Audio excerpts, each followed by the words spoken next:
Ang heat exhaustion ay maaaring ma-develop sa isang tao na nakababad sa matinding init ng mahabang oras at nagdudulot ng dehydration ng katawan.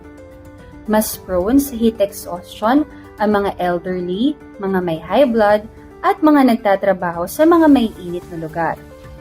Narito ang mga dapat bantayan kung sinususpetsya na ang isang tao ay nakararanas ng heat exhaustion.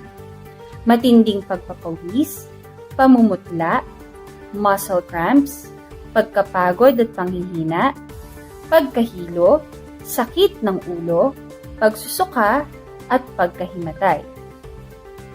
Dapat maging maingat at bigyan pa siya ng agarang atensyon dahil maaari itong magtuloy sa heat stroke.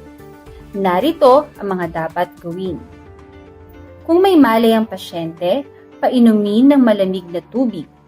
Iwasan ang mga inuming may asukal, caffeine at alcohol.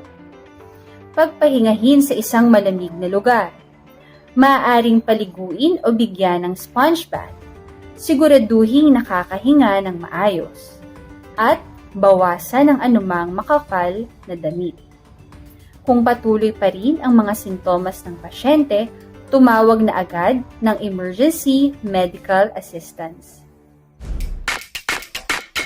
To learn more about first aid, emergency preparedness, and disaster awareness, don't forget to click the subscribe button.